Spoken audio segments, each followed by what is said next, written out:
Hey everyone, so I'm back again with another video.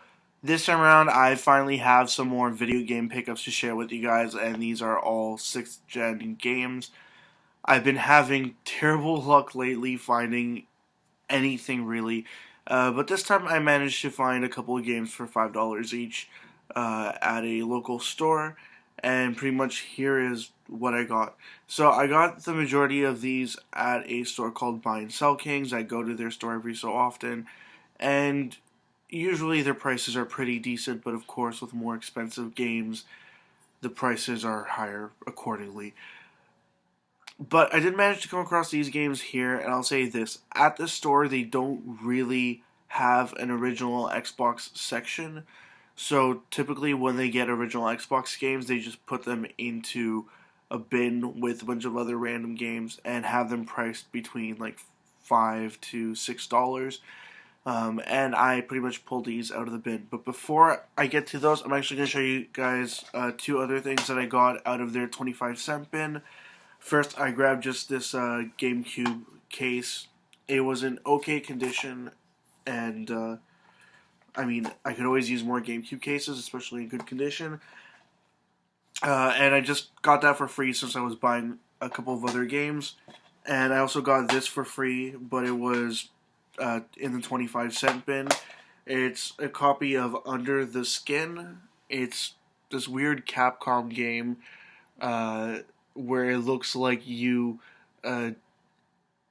do practical jokes or whatever on people, and you collect gold, something like that. And there's a whole bunch of different levels to it, including a lot of weird music.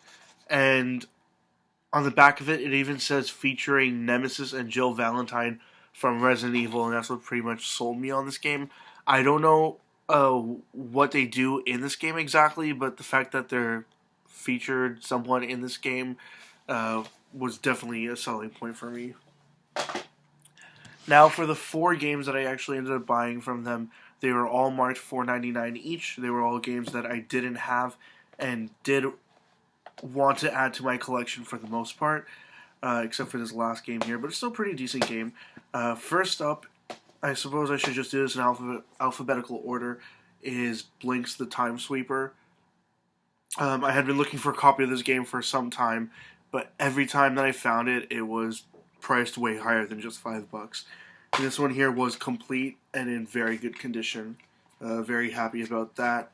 It even has the little like sort of advertising pamphlet thing that came with a lot of games back in the day, and the manual for the game as well.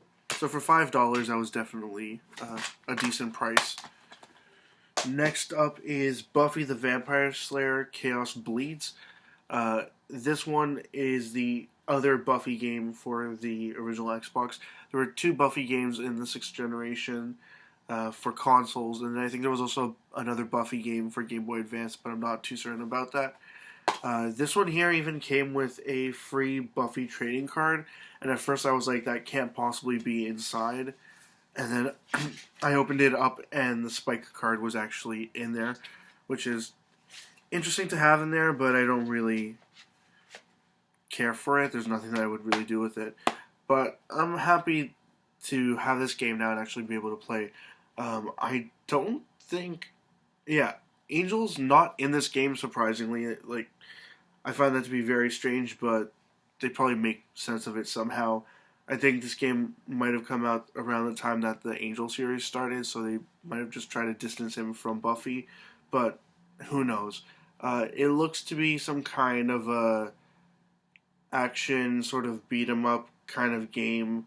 It says there's multiplayer fighting with over 20 good or evil characters for up to 4 players, so I suppose maybe it's a 4-player sort of arena fighter as well. Who knows about that? But there's a lot of interesting move combinations in this game, and I do really want to play as Buffy. I really enjoyed this show growing up, and I've just recently started rewatching the entire series as well. The next game that I got here is Serious Sam 2. I do have Serious Sam, the first one, for think I have it on the original Xbox, but there's a chance I might have it on the PS2.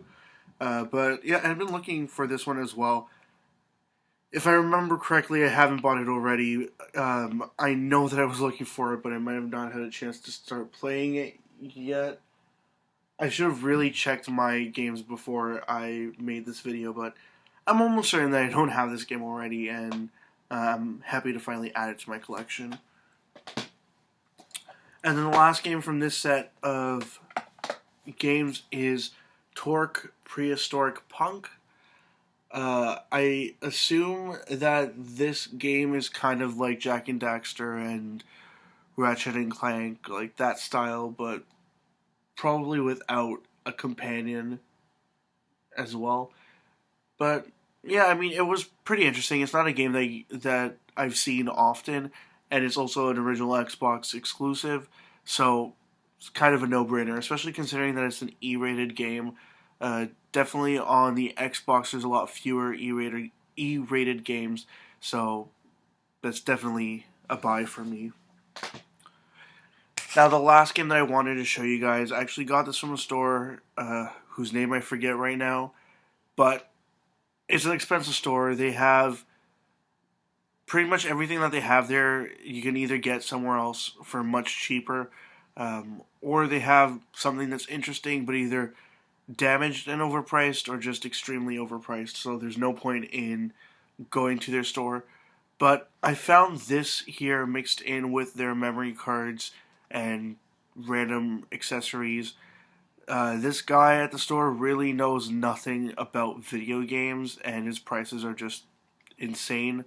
But I found this, and I double checked it, and I triple checked it, and I even quadruple checked it. I was wary about it throughout the whole time, but I'm almost certain that this is legit. I've tried looking at my copy of this game as well. It's missing the label, but at least it's working just fine. It's a copy of Pokemon Emerald, missing the label there, like I said, but again, it's working in perfect condition. I don't know if that was weird to say, working in perfect condition. I don't know why I said that, but it's working perfectly. It has the tri-wing screw on the back of it right there. It does have a battery, but that's because it controlled the in-game time and like different weather effects, something like that. And I remember definitely for Ruby and Sapphire there was a battery in the game for those reasons. I don't remember for Emerald, but everything about this seems right. The board isn't jagged. It fits in perfectly. The Game Boy Advance that's etched into the cartridge right across there is right. Like, it has the right look to it. And even the Nintendo and the letters printed on the board itself are also right looking to me. So I'm going to go ahead and assume that that is a legit one. So finally, I was able to find more games and add them to my collection. And it's proving to be very difficult, also considering the fact that I am working more often these days. I'm not having as much time to go around and look for stuff, but happy to find stuff wherever I can. So, as always, leave comments in the comment section below. Anything you'd like to say, comments, questions, suggestions, ideas, anything at all, just leave it in the comment section below and I will get back to you as soon as I possibly can. Check out my Facebook, Twitter, and website. They're all linked in the description below. And also linked in the description below is a link to my 500 subscribers contest. We're getting really close at this point, only about 90 more subscribers to go. Just remember, if you haven't entered already and you are interested in entering my contest, please just go ahead and check out that video. It'll also be linked, like I said, in the description below. And that's it. See ya.